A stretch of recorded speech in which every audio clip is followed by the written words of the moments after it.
Good morning. Today I'm going to be talking about the problems in Africa and why Africa has a long way to go. And we need to explore more of these challenges and apportion blames to different stakeholders who are concerned with keeping African poor.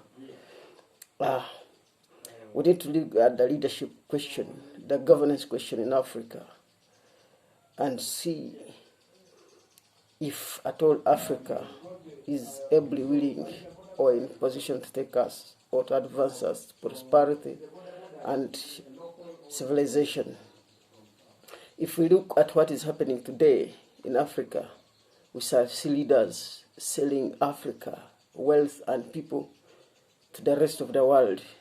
We shall see leaders going to West to bribe Europeans, Americans, Chinese for their political interest and their political overstay in power. If we shall see Angola resources, oil and the other resources being given away for the interest of the politician in power. We shall see a lot of deals being manufactured in Uganda for the interest of politicians. We shall see the airport being given to China because of the leaders' interest. All these deals do not help the local man effectively. They are political dealings between. That is a very big fundamental leadership failure in Africa that is keeping Africa under imperialism. And it's quite absurd that these leaders are hypocrites. They pretend to be every day claiming of imperialism and colonialism, yet they are the one promoting it here in Africa. It is very absurd. My country, Uganda, is being mortgaged by the leaders for their selfish overstay in power, and that is the problem. You see, the other problem in Africa is corruption. Corruption has led to loss of billions for Africa than even foreign aid. And most of our leaders, because they are victims, they are unable to fight corruption. And those people who come out to fight corruption, they will be arrested, they will be jailed, and some of them will be killed. That is a very interesting scenario which is happening in our countries. In Uganda, I've ever seen people revitalizing energy of fighting corruption, but the government is not interested, and those who are willing to come out boldly and expose corruption, because the leaders are beneficiaries of these schemes. Those civil society individuals are always arrested, they always face criminals and sometimes losing their business and all that. So the problems in Africa, we cannot backdate them to imperialist era entirely, but we can apportion them to the current leadership.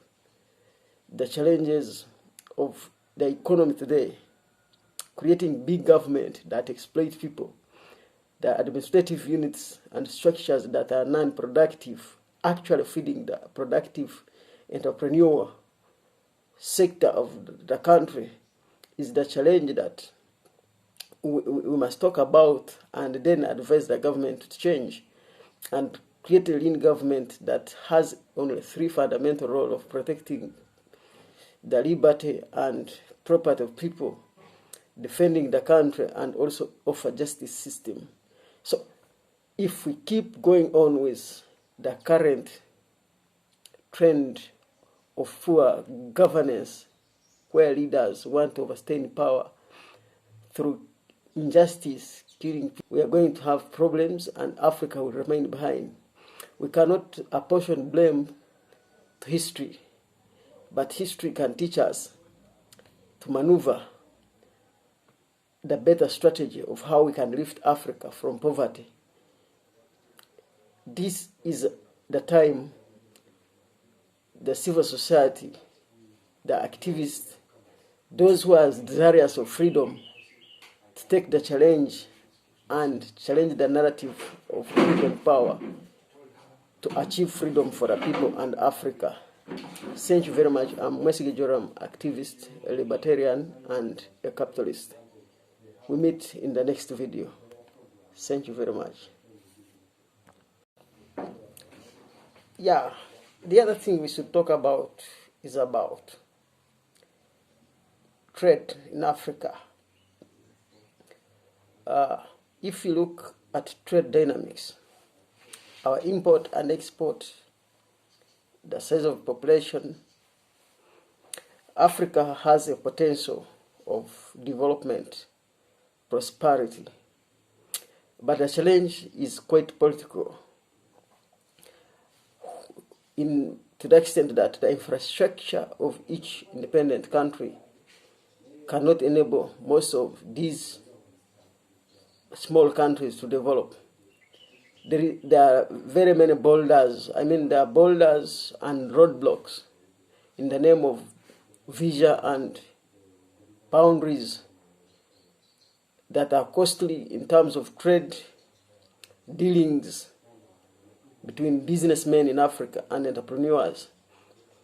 Because of such political interest, where businessmen cannot be allowed to effectively exchange their resources amongst African, because of the increased or because of very expensive means to do that due to borders and visa, Africa will always have limitations in prosperity. And most people who abuse, who claim of imperialism and colonialism, that are the very people who are sitting on their system. They are still respecting the borders that were created by these imperialists, the colonialists. So all leaders in Africa should be such bad people, for the lack of a better word. They should not be very bad to the continent to recognize the borders. They should be patriotic enough. They should be minding about bringing Africa close to each other, Africans close to each other, so that they enable them to grow and prosper with what they're doing in different locations in Africa, in different countries. So it is very bad that African leaders are still making it hard for African to trade, to move freely in the African continent. It is very expensive to move in different parts of Africa because of the visa, because of the transport means. So the African leaders have a big, actually, a roadblock. They are much minding about power instead of lifting millions of people from poverty. If people cannot have freedom to trade, if people, they don't have freedom to exchange and actually earn from the value of their product and exchange, to earn from their dealings, that is a problem that is keeping Africa backward. And it is this contention that the Africa must understand that people need freedom to benefit from the production they make as industry, as companies, so that they achieve great wealth, so that they can be encouraged to do what they want to do without limitations.